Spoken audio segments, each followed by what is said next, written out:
आदरणीय प्रिंसिपल महोदय, उपस्थित अपने अपने विषय के पारंगत प्राध्यापकगण, अध्यापकगण, अध्यापिकाएं और प्रिय छात्रों, आज सबसे पहले मैं आपको हिंदी दिवस की शुभकामनाएं देता हूं। अभी हमारे एक प्राध्यापक महोदय और एक 12वीं की छात्रा सलोनी ने बड़े ही सुंदर शब्दों में अपना वक्तव्य प्रस्तुत किया, जिसको सुनकर के हृदय गदगद हो उठा। लेकिन हिंदी दिवस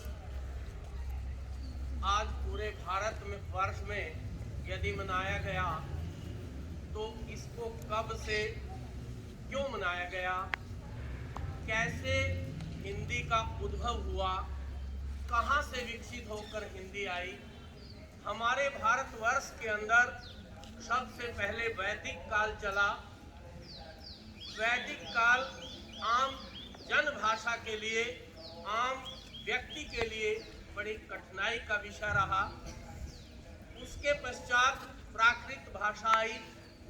प्राकृत भाषा के बाद पाली भाषा आई। पाली भाषा के बाद अपभ्रंश भाषा आई। अपभ्रंश भाषा के बाद हिंदी का उद्भव और विकास हुआ।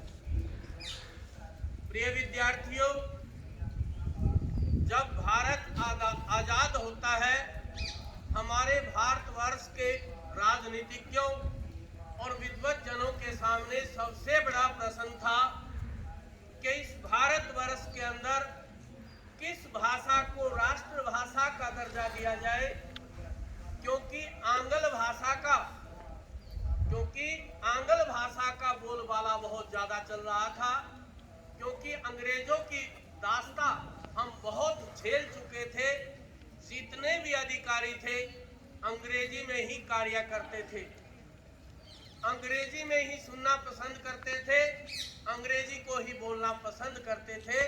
लेकिन भारतवर्ष के जो आम जन थे वो अंग्रेजी भाषा को न समझ पा रहे थे और न ही बोल पा रहे थे।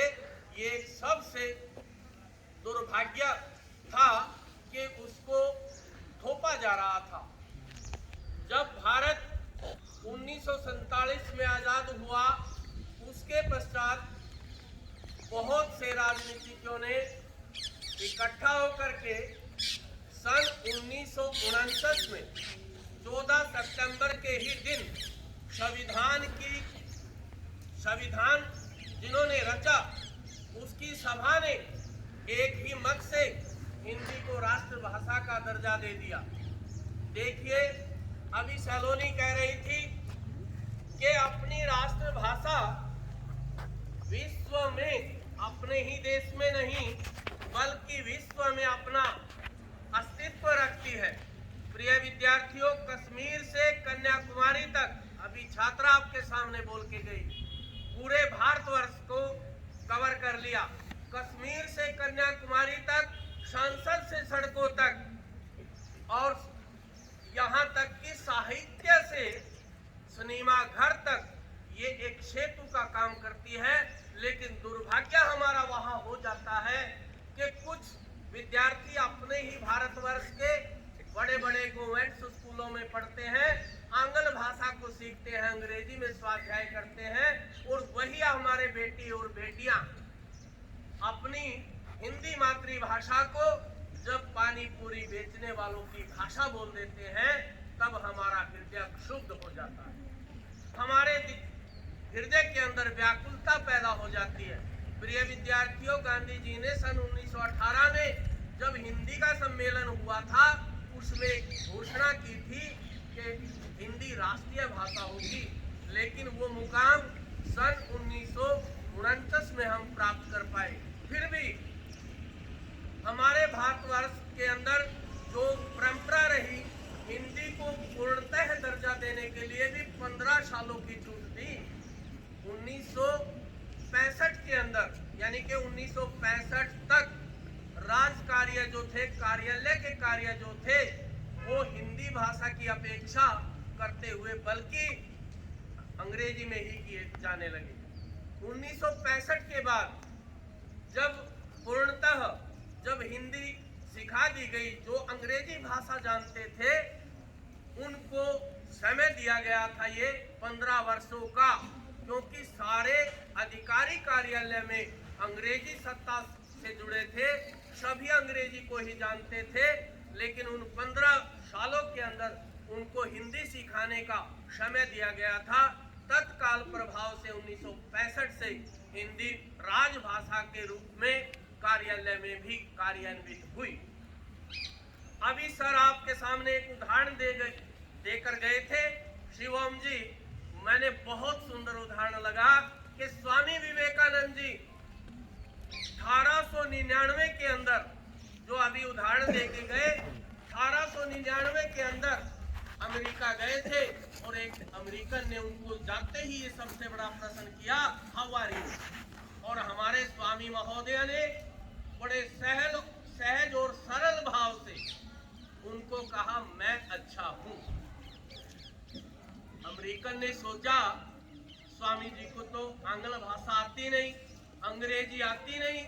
उन्होंने फिर से एक प्रश्न कर दिया, क्योंकि उनको अपनी मातृभाषा की विशेषता थी, अमेरिका में भी बोली जाती है।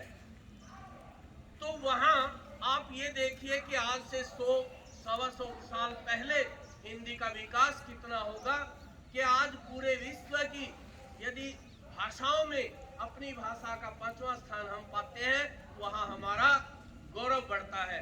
तो स्वामी जी को दूसरा क्वेश्चन किया गया था, आपको अपने देश से आकर के हमारे देश में कैसे फील हो रहा है, कैसा लग रहा है।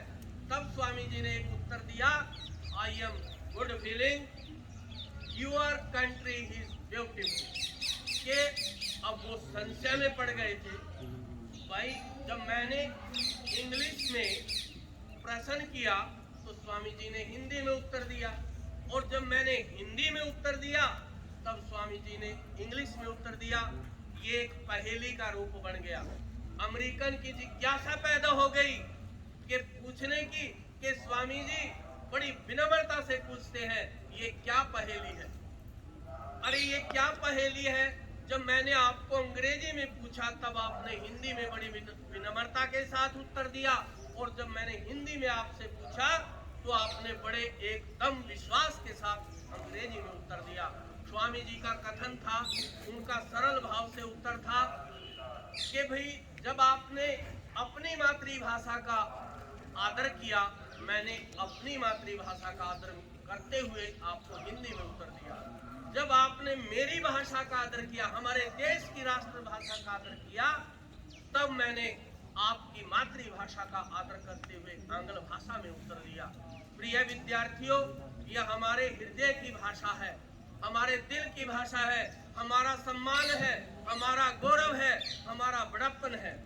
यदि हम किसी भाषा को छोटा या बड़ा कहते हैं तो वहां भी ये दूसरी भाषाओं को अपमानित करने वाला शब्द होता है। हमारे भारतवर्ष के अंदर बहुत सारी भाषाएं बोली जाती हैं, लेकिन उसका अर्थ ये नहीं कि हम हिंदी को कमजोर समझें। तमिल, तेलुगु, कन्नड़, मलयालम, अरबी, फारसी, रूसी, जर्मनी सब भाषाएं आंग्ल भाषा भी यानी कि भारतवर्ष के अंदर बोली जाती है। लेकिन हमारी मातृभाषा और माँ दोनों समान होते हैं। हो सकता है कि अलग अलग जरूर हो, आपकी माँ तेरी और मेरी माँ हो सकती है, लेकिन हमें सब माताओं का आदर और सत्कार करना चाहिए।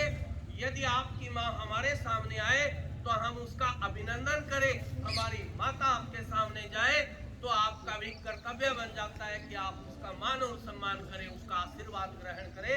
इसी प्रकार यदि बोली और भाषाएं, हो सकता है कि आप अवधी भी जानते हो सकता है कि आपको हिंदी भी आती हो, तो आपकी दोनों मातृभाषाएं हो सकती है। लेकिन यदि आपने हिंदी को छोटा कहा, यदि आपने अवधी को छोटा कहा, तो इनके कीचड़ के छींटे जो उछालोगे आप, तो तुलसीदास जी ने साहित्य रचा, काव्य रचा, सूरदास जी ने बड़े काव्य रचे, बिहारी जी ने बड़े काव्य रचे, तो इन महान विभूतियों का भी अपमान हो जाएगा। तो प्रिय विद्यार्थियों, चाहे कोई बोली हो, चाहे कोई भाषा हो, तो प्रत्येक व्यक्ति को ये विचार करना चाहिए कि हम सब भाषाओं का मान सम्मान बराबर करें। प्रिय विद्यार्थियों, अंत में मैं यही बात कहना चाहूँगा कि हिंदी को आगे बढ़ाना है, हिंदी को आगे बढ़ाना है, उन्नति के मार्ग पर ले जाना है, उन्नति के मार्ग पर ले जाना है। केवल एक दिन ही नहीं, केवल एक दिन ही नहीं, बल्कि हर रोज हिंदी दिवस मनाना है, हर रोज हिंदी दिवस मनाना है। जय